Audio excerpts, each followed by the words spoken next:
Hello, everyone, and welcome to this gonna be very interesting spoiler review for episode 3 of season 4 of Succession, brought to you here on by the Outlaw Nation. I am the Outlaw John Rocha, joined as always for these reviews by my fellow geek buddy Shannon McClung. Shannon, Connor's wedding. I think we're not going to be overstating it by saying that this is one of those episodes that's going to go down in the history of television as one of the most memorable and incredible episodes of television. How are you feeling? How are you doing? And what's your thoughts about this episode overall? I mean, it was really interesting because just the name of the episode, buries the lead a little bit. Yeah. I mean, yes, Connor's wedding does essentially happen. It happens. But, I was out of town this weekend for Easter. I was visiting my sister who lives in Scottsdale, and my mom from Orlando flew out. And so, we lost my dad, a couple of years ago now. It'll be 3 years in November. And so on our group text chain that you and myself and our friends Michael Vogel and Jonathan Gabay are all on. We get a text from Gabay last night saying, stay off the internet. Go watch Succession right now. Right. And so my sister's internet at her place was a little spotty and she didn't have HBO. So after they both went to bed, I got my iPad out. I'm like, I don't see what happens. And from about moment 15 in the episode, my jaw was just kind of on the ground. Like, is this how they're doing it? Is this actually happening? And you just watch the dynamic that this cast has, and having a loss just like this not that long ago. I mean, it just rang so incredibly authentic. And then when I got back into LA today, my wife was a little mad that I'd watched Succession without her because we generally watch it together. So I was like, I texted her and I'm like, don't get on the internet. Don't read anything about it. So on her lunch break, she works from home. On her lunch break, we watched it. Wow. And knowing what was coming, I was incredibly emotional the whole time, knowing what was coming down the pipe, and again, just really indulging in the acting and the writing of this episode, and just how incredibly well it was laid out. Now, at the end of this season, Succession, without a doubt, already is one of HBO's, I would say, greatest series. Yeah, sure. I mean, if they stick the landing on this 4th season, I mean, it's up there. I mean, does it surpass The Sopranos? Who knows? The Wire, or Game of Thrones for 7 seasons, for 6 seasons for some people. Yeah, you could certainly look at it. I know for those of you who maybe are sycophants or masochists, if you haven't watched the episode, we're going to spoil it for you, and I'm spoiling it now. Basically, Connor's wedding is kind of the title, and it does happen, as Shannon said, but the Roy children all show up to Connor's wedding. Logan Roy is not. He's going to go handle what's going on there with Mattson and sell his company and get this deal done. And on the plane ride, he passes away. He suffers some sort of attack. It's not clarified whether it's a heart attack, a stroke, or whatever. Carrie was there when it all went down. It is clearly rattled, as we see later in the episode.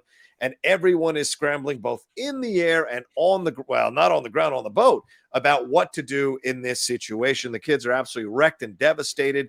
They don't get a chance to say goodbye. They don't get a chance to have these conversations to close, to have some closure with their father.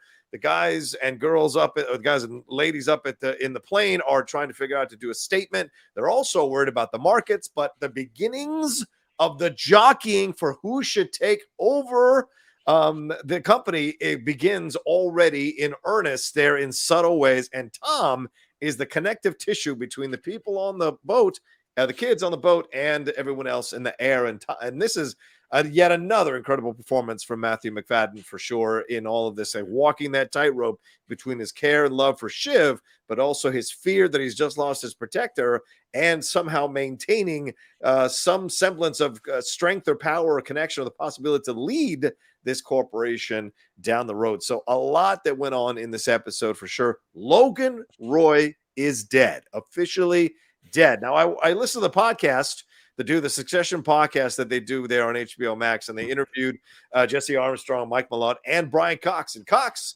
in his mind, he's like, well, we don't know if that's his body. He could have absconded to another island. He's rich enough, so maybe at some point Logan Roy will pop back up. But I think for the purposes of the actual show, Logan Roy is dead. And now this early in the season, Shannon, we've got, 7 more episodes to go. I said this on our text channel. I texted our friend John Gabane. I said, this is either going to break the season or make this one of the greatest seasons of television ever made, because it is a gutsy decision to do it in the third episode instead of later on or even the final episode. So now we have the fallout and the ramifications that are going to come for sure. But let's jump. I mean, it's going to be a real easy review because everything is just on the boat or on the plane. So Shannon, let's talk about this. He starts out the episode with Logan Roy essentially blackmailing Roman emotionally, to fire Jerry and say, like, are you on my side? Or you're not on my side? Are you with me? You're not with me? And we see Roman sliding into his old habits. He's not comfortable with it. He doesn't like doing it. When he gets on the boat, he's snapping at Shiv and using the more vitriolic terms that he hasn't used in a while. And so there's a little bit of disconnect. He feels guilty about all of this. Shiv is there too, dealing with the Tom situation, ignoring Tom. And Kendall eventually shows up, and he's dealing with there on the boat. And Connor's flipping out about the cake. And we find out about the loony cake later on. And then we get the call, man. And this is one of the most incredible sequences I've ever seen on television. I myself, Shannon and I both have lost our fathers. I was not present. Shannon, I don't know the full to whether you were present or not, but like, it's a whole nother ball game when you're not present, and everything that every one of them went through as kids. It is fascinating to watch all the performances going on with Kendall, with Shiv, with Roman, and with Connor as they react to the death of Logan Roy and Tom as well. But let's focus on the boat here, Shannon. We go through all these different things of guilt, of speaking to him on the phone when Tom puts the phone next to his ear. And then eventually, when they get to the press conference, there is finally acceptance. But Roman is denial, Shiv is falling apart, and Kendall is trying to figure out what to do next and doing it his own way. What did you think about how they handled all of the emotional baggage throughout this first 25, 30 minutes of the show?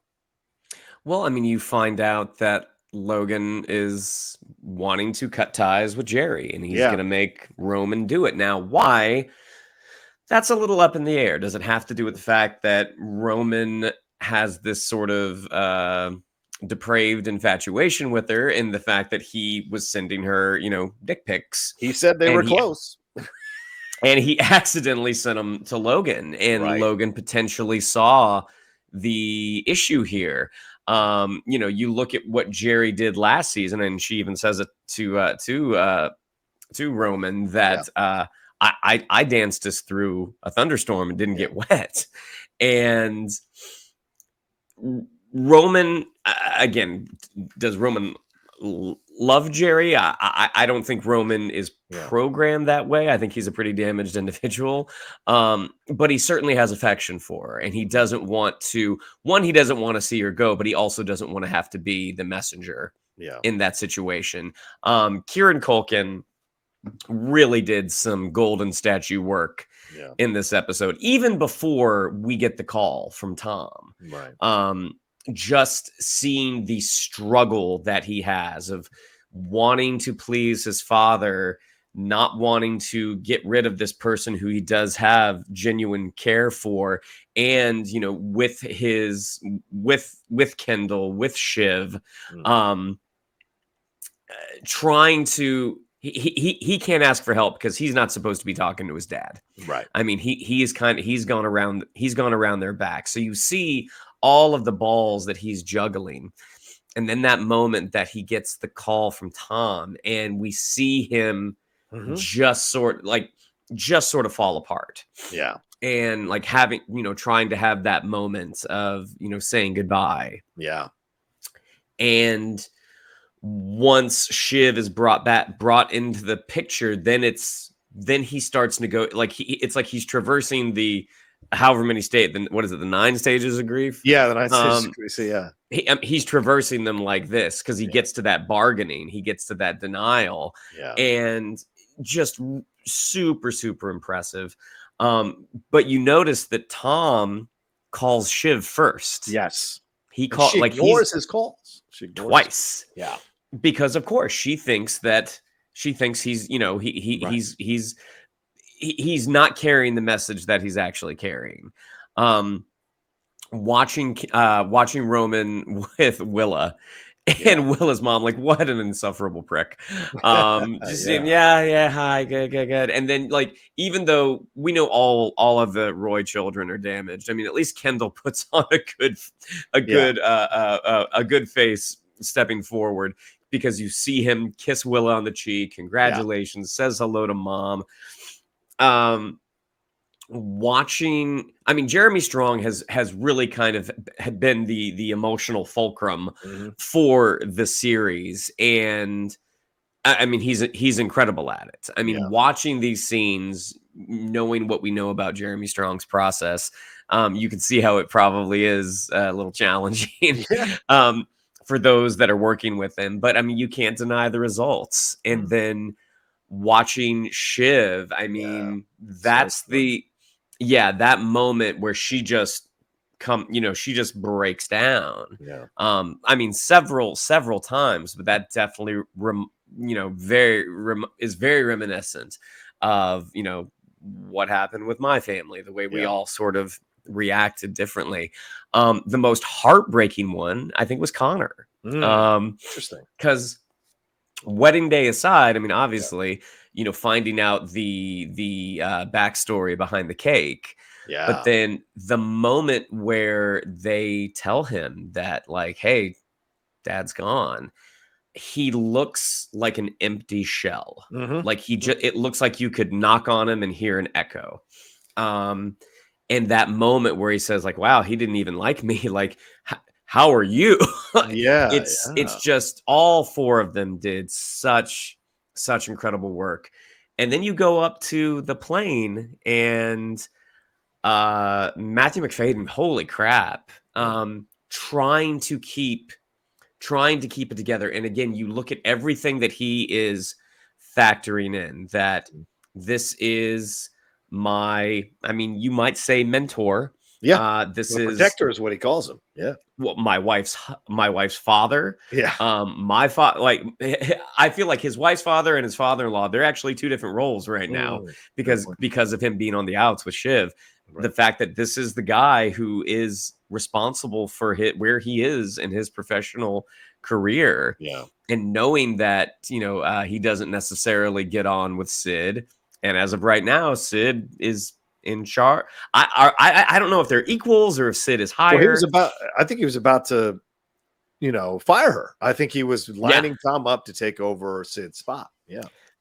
So watching all of these things that he's having to do, and then that moment where he calls Shiv honey, like, oh my gosh, that ripped my heart out. I mean, it was just so well done. And the supporting cast, because the Roy, the Logan, the kids, they all get such incredible fireworks, but the supporting cast of Succession is really incredible. I mean, Fisher Stevens, I think, does a really, really great job this episode. Dagmara Dominchik.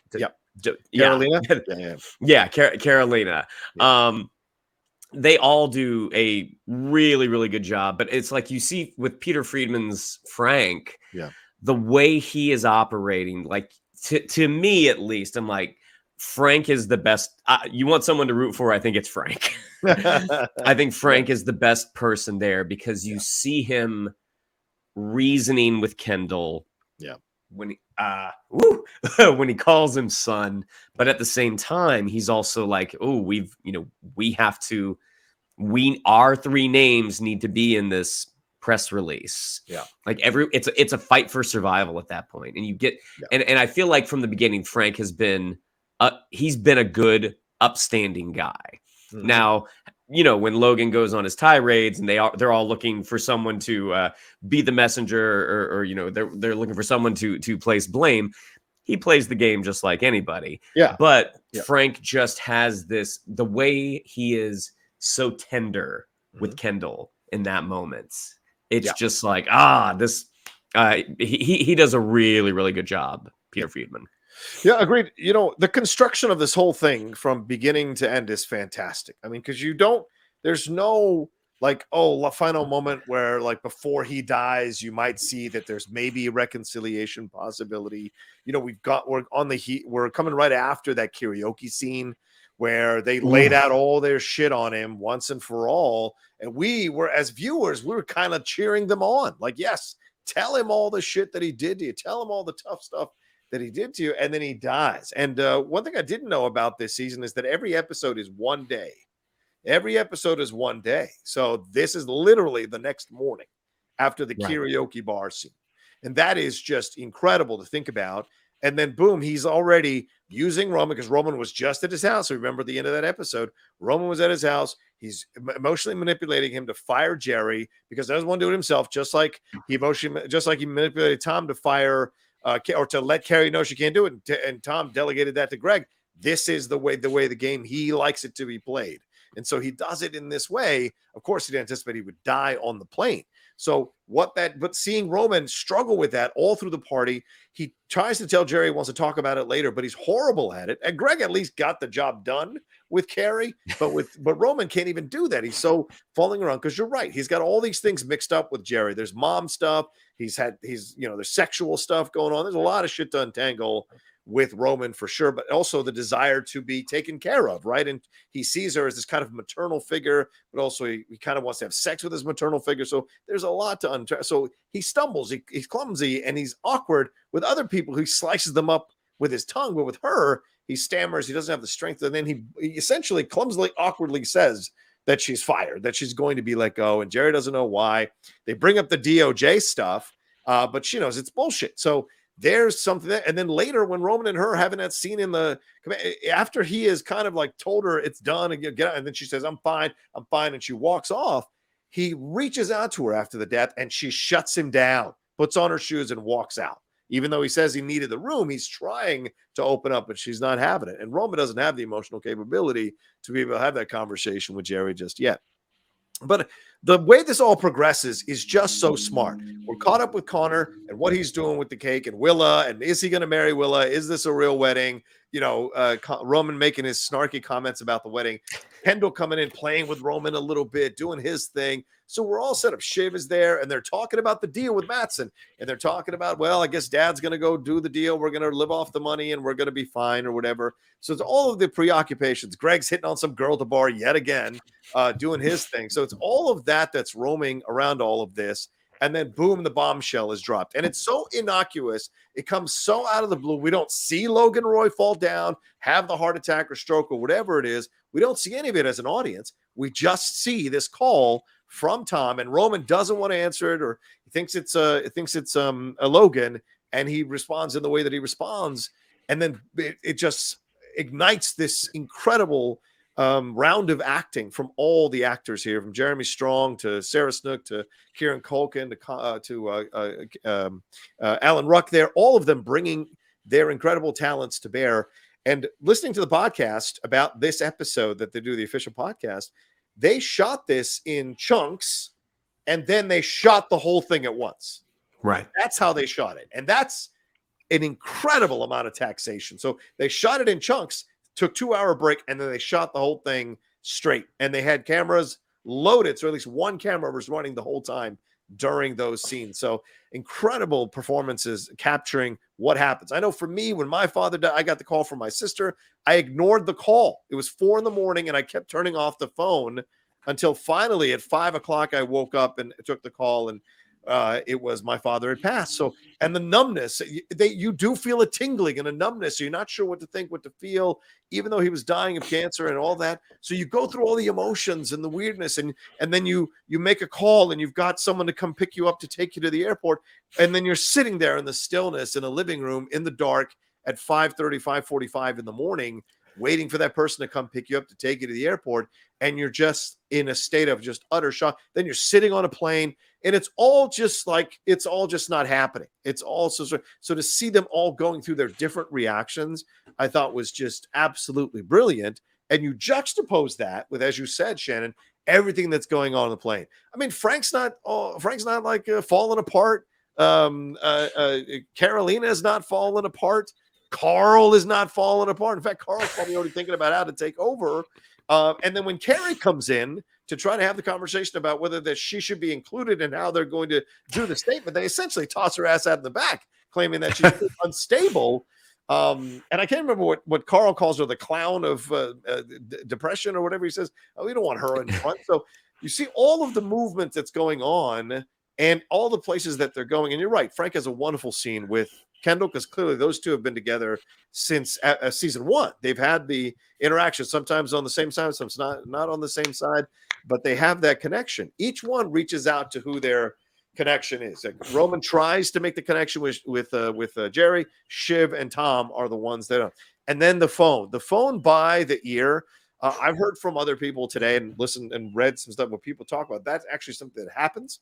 And so it's just kind of insane to be trying to tell and seeing them stumble and awkwardly try to talk about their feelings. It just was incredible. And yet, Shannon, it brought them together. Do you know what I'm saying? And they didn't even want to talk about business. They didn't want to talk about money and the company. And I thought that was a growth for all of these characters, that their first instinct wasn't about who's going to get what and how do we control the narrative about who's going to be in control of the money. Do you know what I'm saying? Or the company. So I thought that was very interesting to see that they didn't initially jump to that. What do you think of that? Well, it brought them together for now. I mean, That's a good point. We have seven episodes left, and knowing that, you know, it took over 3 seasons to get here, but we're finally fulfilling the promise of what the show, the name of the show is. Who's going to succeed? Who's going to take over? Who's going to succeed? This, you know, this enormous figure. And certainly something that has been really great to see this season has been how the kids, when they all are on the same side, how it's so much, it's wonderful. Like it's wonderful to watch. And they have their little, you know, their group hug at the end. And again, watching even in their disagreements and how they're struggling in those moments, even in their disagreements, like you can see this is a family. There is a genuine love and bond here. I mean, when Kendall and Shiv are trying to kind of talk Roman off the ledge. When and like Shiv does not have the best bedside manner when she says, you sound delusional. Like that's maybe not the term to throw at someone in this state, but I mean, she's not in the best state either. I mean, they're all kind of doing their best in that moment. I mean, that was the thing when Tom first called, looking, because we only get little glimpses. We see the flight attendant performing the chest compressions. We get glimpses of Carl. We get glimpses of Frank, and they are seemingly unaffected. And I wonder if part of that, with Frank at least, Frank knows Logan is gone. Like okay, we kind of have to, as a business, this is my friend of 40 years, but as a business, here's what we have to do now. Now, Carl, I'm with you. I think Carl might be kind of a sinister dude. Well, to be fair, Logan's never given him any kind of affection in any of the scenes that we've ever watched. He's always relied on him as a business guy, but there's never been like, you know, a one-on-one time with them where you sense some kind of real bond. So no, he's an employee. Like he is an essential employee that is That is the extent of it. And knowing that, again, he's a little snake in the grass, like no, I'm not going to be like you might be good at what you do, but that's where your use ends. Carolina, she's such a fascinating character because again, she's not someone that gets a ton of screen time, but it's almost like she's so emotionally disconnected. Like she is just all about these.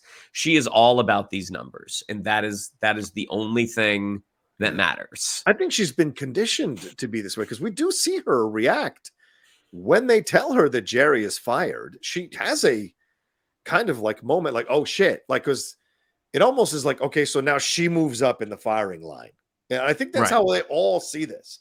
They want to move up, but in moving up, you're moved up closer to the firing line. And so her reaction, she has a kind of, she allows herself a bit of a hesitation, like, oh, and then says, okay, the reason. And then she goes along with it and talking about, you know, not being able to do her job well. And then Tom kind of corrects her and says, well, she took her eye off the ball. Tom trying to assert his authority in that moment when Carolina knows better. But her instincts are correct there on the plane to craft a statement. We've got to keep the markets happy. We can't have this thing drop. Like, it's all smart what Carolina wants to do. And she's quietly been one of the smartest people on the show. I cheer for her, to be honest with you, because she's never shown any kind of meanness towards anybody that I can remember. And so I kind of like that about her. What do we think as we jump to the last half of the episode here, Shannon? We have the press conference that happens with Shiv leading the way. You know, eventually Roman understands that Logan is gone. We have they're all together.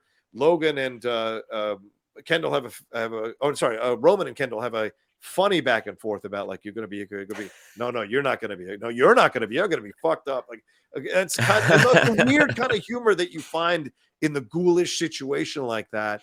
Amongst gallows humor. Right. Gallows humor. Yeah. Well, good point. Yeah. So all of that, but then Shiv is the one who is kind of nominated to Shiv was the one to tell Connor. We're going to get to Connor in a minute, but Shiv is the one that has to go up there and do the press conference, and she delivers it. And she says, you know, he's a Titan. He was a beloved father. And then when they ask, she says, I'm taking no questions. And she does get a question and says, oh, we're going to be here to shepherd this thing through.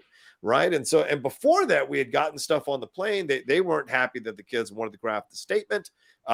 Hugo was there trying to figure out how to bring the boat back to port, which I thought was hilarious. And then eventually sets this whole thing up for the press conference. And then after the press conference, they go their separate ways. Shiv goes with Tom.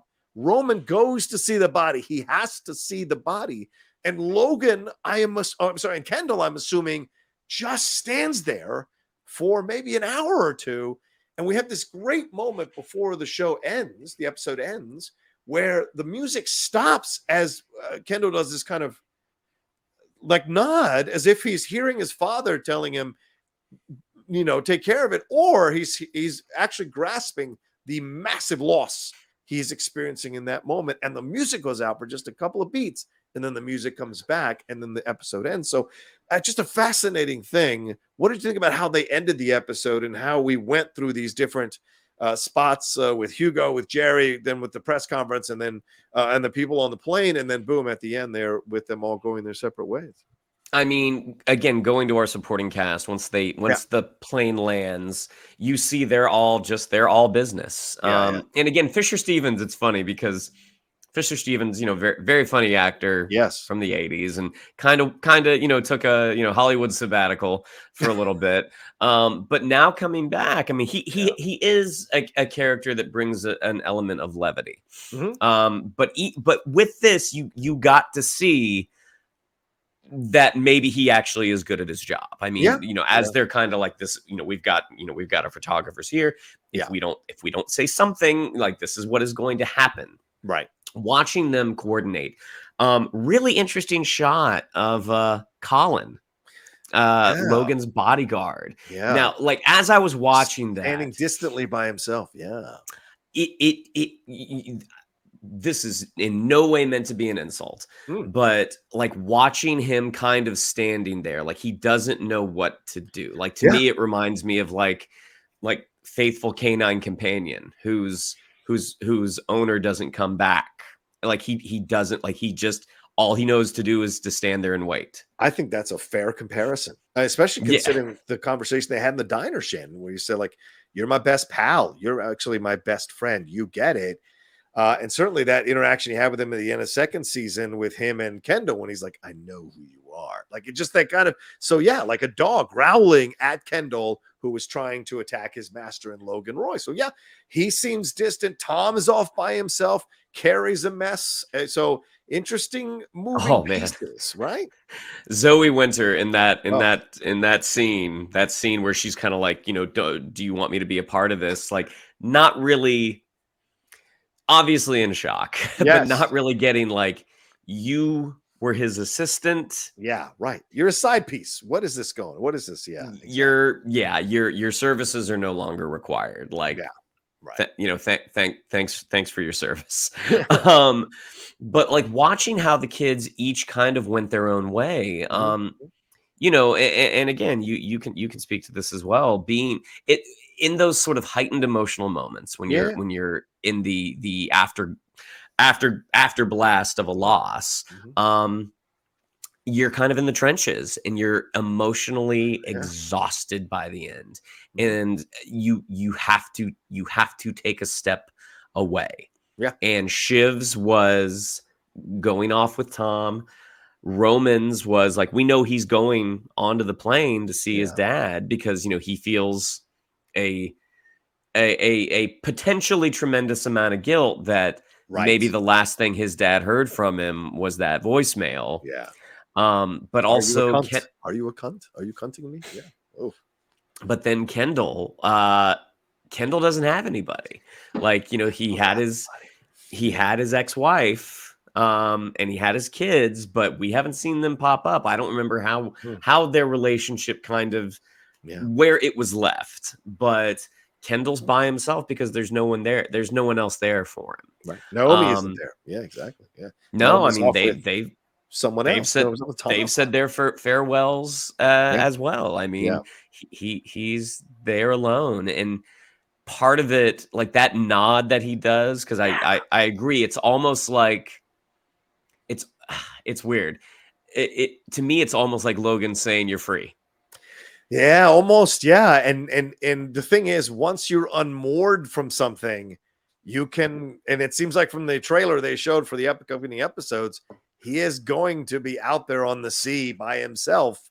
And how is he going as a boat, like a boat? And how is that boat going to come back to port? And is it going to come back to port? So, yeah, and that's what happens. I you know, strange things happen in those moments right afterwards. You know, before I got picked up to go to the airport, I saw a light in the corner of the room that I'd never seen before in my living room, and I thought that was my father coming to say goodbye. So strange things happen in those moments. Honestly, it's unexplainable. Strange things happen, and so to see the show give life to those moments, really authenticate those moments for people who've experienced the loss of a father and not been in the presence of the loss of the father. There is so much that I think they got so accurate in this episode. And you add on to it that there's a multi-billion-dollar corporation here that they've got to somehow still keep intact. You know, we see a Roman show. I think Roman shows the stock price and what happens after they announce that Logan has died. So there's so much that they're going to have to navigate over the next few episodes. What about Connor here, Shannon? I mean, Connor, you talked about the reaction earlier, but then he has a conversation with Willa. This is a really sweet, surprisingly sweet conversation where he puts the thing that we've all been saying for 4 seasons on the table. Do you just love me for my money? And we see Willa have that conversation with her mom, and her mom, you can tell her mom is like, well, he's going to take care of you. This is good security. So clearly they don't come from great means. And so seeing this situation here for Willa, and Willa says to him, you're afraid I'm going to run. I'm not going to run. I'm not. The money is certainly a part of it, but I'm not going to run. And he's going back and forth about whether you should do it. And then they end up doing it with like 7 people or 8 people there in the audience. So you almost feel like there's a victory or something.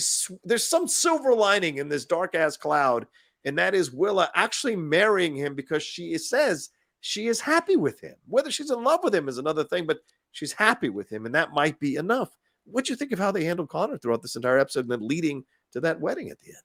Well, I mean, Connor even says, like, this, like, we should cancel. Should we cancel? Yeah, Should, let's go back maybe to we it. should cancel. And her response is like, it seems like you want to do it. And it's like, yeah, because if we cancel, he's like, I'm afraid you're gonna run. Yeah. And like a great moment between her and her mom, because her mom is just kind of like, don't screw this up. Like, this is, look at this. And I'm sure there's some of you watching us who have moms like this, but yes. But the moment that Connor does put it on the table and says, are you only here for the money? And Willa does clarify, it does confirm it. Like, is that a part of it? Yeah. But I'm not going to run. At least not today. Not today, right? And they have that lighthearted moment that I think in any other situation, someone says something like that is like, well, you're out of here. But Connor saying maybe something good can come out of something bad. Yeah. And it was kind of so sad. You saw this deck of like all these, unoccupied chairs. Yeah. And my wife and I were talking about, it's like, where did everybody go? And I was like, I think part of it, because they talk about how the embedded press was there. Yeah. Logan's gone. This guy's not the story. Yeah. like we need to go work on that story. Like this doesn't matter. And then you think about all the guests that were there because they're maybe trying to curry favor with Logan Roy. He's gone. It's like, well, we don't need to be here for this. Let's go. Right. It was such a kind of sad sight. But at the same time, I mean, not that we've ever really seen Willa be affectionate with Connor, and not that they pushed in and we got some like extreme close-ups, but the way that they were holding each other, it's like, oh, good. Maybe there is going to be a happy ending here for Connor Roy.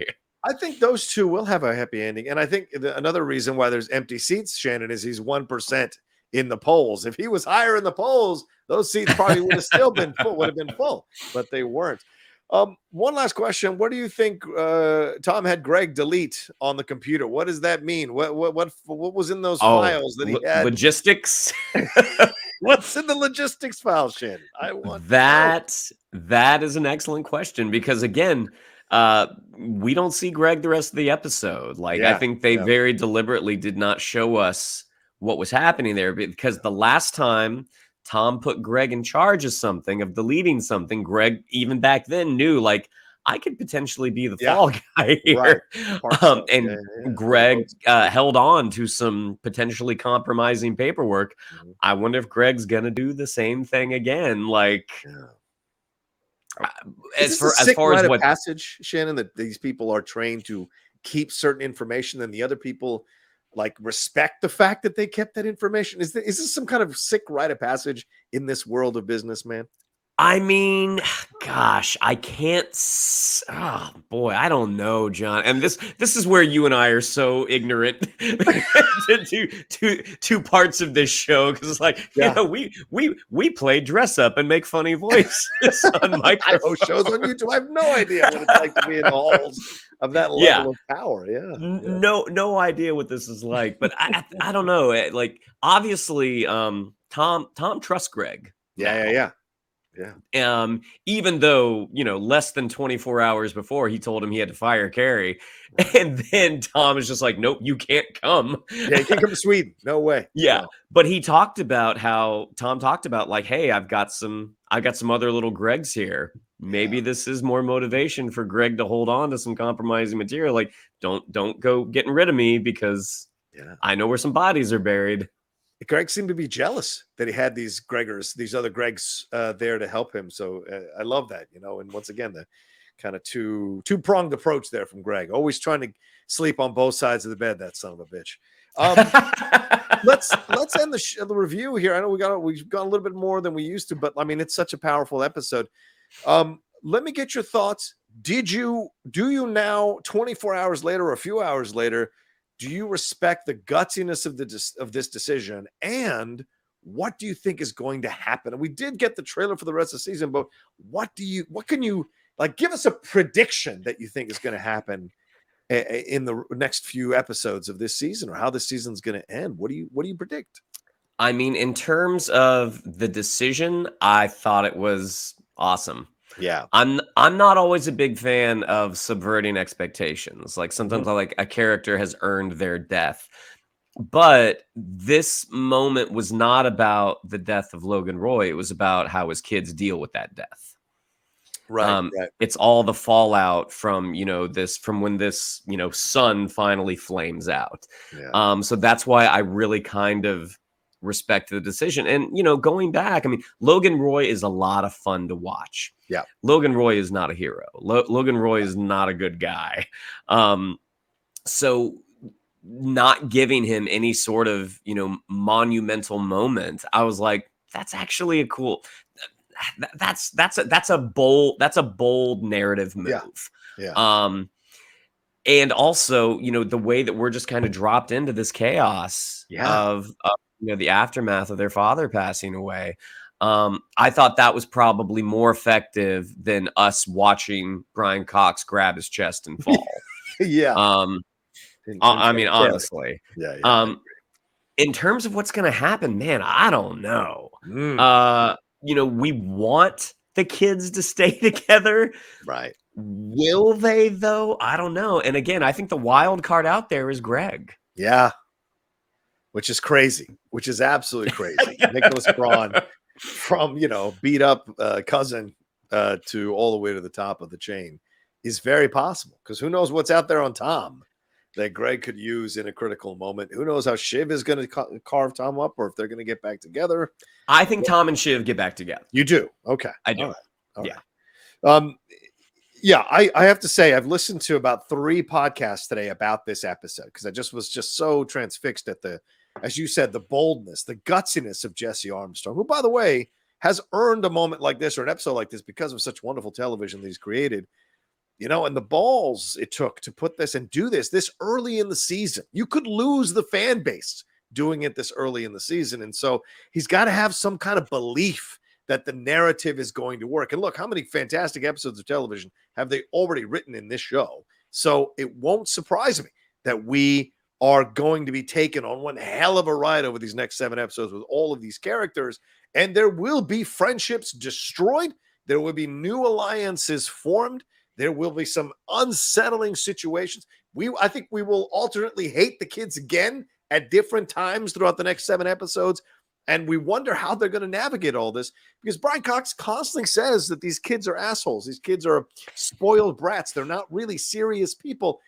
And I mean that in his interviews, but Logan Roy called them not serious people in the karaoke bar. So that is we're going to see how serious these people actually are, or if they're all just going to crash and burn, because this is in essence like Saddam being removed from Iraq. Like everything is going to fall apart, or the wall coming down and communism ending in Russia became a free-for-all. This is going to become a free-for-all as the mighty dictator has now passed. Who is going to fill the void, and what is going to happen? Or will they be a hostile takeover and Skarsgård is sitting on top of the pile making fun of all of them? So everything's possible, but I love the fact that we've opened even more narrative doors now and narrative possibilities with the death of Logan Roy. It is called Succession, not I stayed here. So he's got to move on, and now he's gone, and now we'll see what happens. Who succeeds to lead the company, we shall see. All right, well, there you go. That's our spoiler review for this incredible episode of television, Connor's Wedding. Thank you all so much for joining us for this review or listening to this review. We appreciate it. Remember, the Outlaw Nation is also a podcast, so you can download that wherever, or subscribe to it wherever you download podcasts. Shannon, another fun conversation with you. I thought we'd be more in tears, but I think maybe we held it together, so I appreciate that about both of us. Your thoughts? Let people know where they can find you, brother man. I think we timed it well, John. Yeah, I think so. Last night or this morning, we'd have been pieces. It's very true. Very yes, true. You can follow me on Twitter at Shannon_McClung, on Instagram at Shannon the Geek Buddy, and you can see me twice a week with Mr. Rocha and Mr. Vogel on the Geek Buddies doing our regular show and our reviews of The Mandalorian. Yeah, Mandalorian, absolutely. Michael's back now, so we'll be joining with Michael on doing those things next later on this week for sure. As for me, at The Rocha Says on Twitter, Instagram, TikTok, as you can see there on the screen. Please remember to subscribe to the channel. If you're trying this out for the first time, I hope we impressed you enough to earn your subscription. Subscribe down below and hit that bell button so you see when we're dropping all the content we do. Leave a comment down below. What did you think about this episode? What stood out to you? What worked for you? What didn't work for you? What did you anticipate? Were you shocked? What do you think is going to happen? Let us know. Always love reading y'all's comments and seeing where you think this is all going to go and what the reason for all of it is. We appreciate that madly. All right, until the next time, you all take care of yourselves. Be well. We'll talk to you next time with another brand new spoiler review episode here from the Outlaw Nation. Peace, y'all.